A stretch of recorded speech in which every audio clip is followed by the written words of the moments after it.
আমি আজ এই মুহূর্তে আমার এই মুক্তি উপলক্ষে আমি বলতে চাই, আমাদের উপর জুলুম করা হয়েছে, এটাকে আমরা সহ্য করে নিলাম। আমাদের ভাইদেরকে হত্যা করা হয়েছে, সেটাও সহ্য করে নিলাম। আমরা আমার সন্তানের লাশ কাঁধে তুলে নিয়েছি, সেটাকেও আমি হাসি মুখে বরণ করে নিলাম।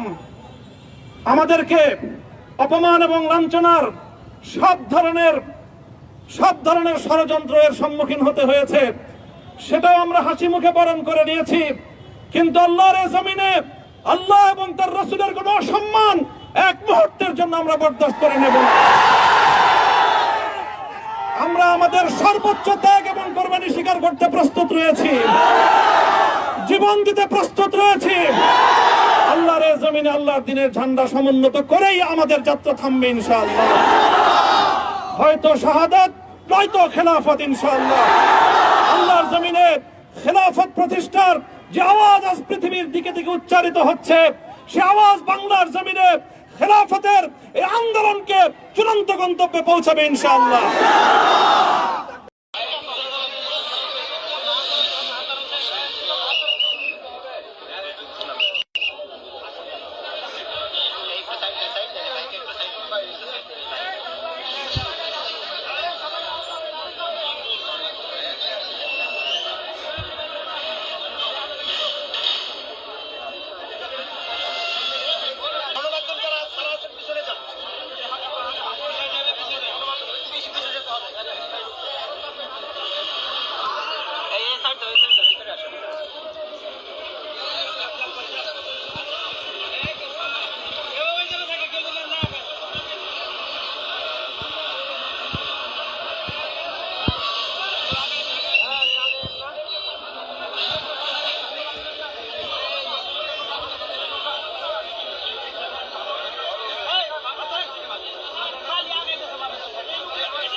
لا تثريب عليكم اليوم يغفر الله لكم وهو أرحم الراحمين صدق الله العظيم।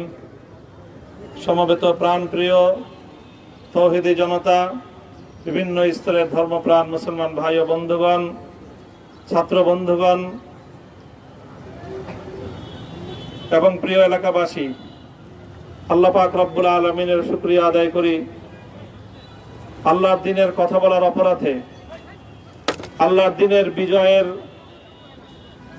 ঝান্ডা এবং কেতন উড্ডীন করার প্রত্যয় ব্যক্ত করার অপরাধে, আল্লাহর জমিনে আল্লাহর দ্বীন প্রতিষ্ঠার আন্দোলনের অপরাধে আমরা অনেক ভাই কারারুদ্ধ হয়েছিলাম।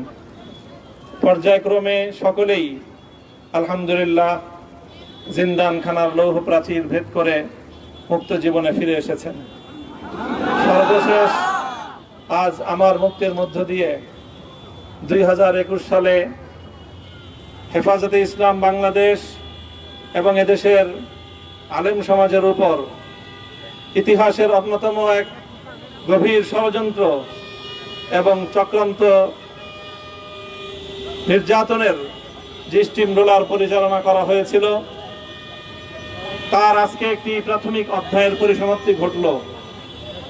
আমরা অন্যায়ভাবে আমাদেরকে কারারুদ্ধ করা হয়েছে, বুলেটের আঘাতে আমাদের ভাইদেরকে হত্যা করা হয়েছে। আমরা যখন আমাদের সন্তানদের লাশ এবং তাদের সেই মরদেহকে সামনে রেখে আমরা যখন আমাদের ন্যূনতম প্রতিবাদটুকু উচ্চারণ করতে গিয়েছি, তখন আমাদেরকে কারারুদ্ধ করা হয়েছে। আমাদেরকে নানাভাবে নিষ্পেষণ করা হয়েছে, আমাদেরকে জনগণ থেকে বিচ্ছিন্ন করার সব ধরনের অপচেষ্টা চালানো হয়েছে। আমি আজ এই মুহূর্তে আমার এই মুক্তি উপলক্ষে আমি বলতে চাই, আমাদের উপর জুলুম করা হয়েছে, এটাকে আমরা সহ্য করে নিলাম। আমাদের ভাইদেরকে হত্যা করা হয়েছে, সেটাও সহ্য করে নিলাম। আমরা আমার সন্তানের লাশ কাঁধে তুলে নিয়েছি, সেটাকেও আমি হাসি মুখে বরণ করে নিলাম।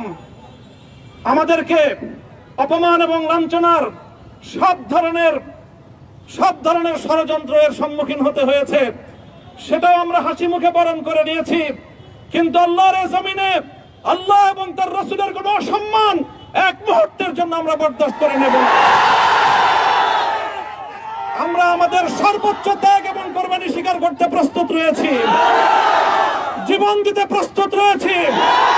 আল্লাহর জমিনে আল্লাহর দ্বীনের ঝান্ডা সমুন্নত করেই আমাদের যাত্রা থামবে ইনশাআল্লাহ। হয়তো শাহাদাত, নয়তো খেলাফত ইনশাআল্লাহ। আল্লাহর জমিনে খেলাফত প্রতিষ্ঠার যে আওয়াজ আজ পৃথিবীর দিকে দিকে উচ্চারিত হচ্ছে, সে আওয়াজ বাংলার জমিনে খেলাফতের এই আন্দোলনকে চূড়ান্ত গন্তব্যে পৌঁছাবে ইনশাআল্লাহ।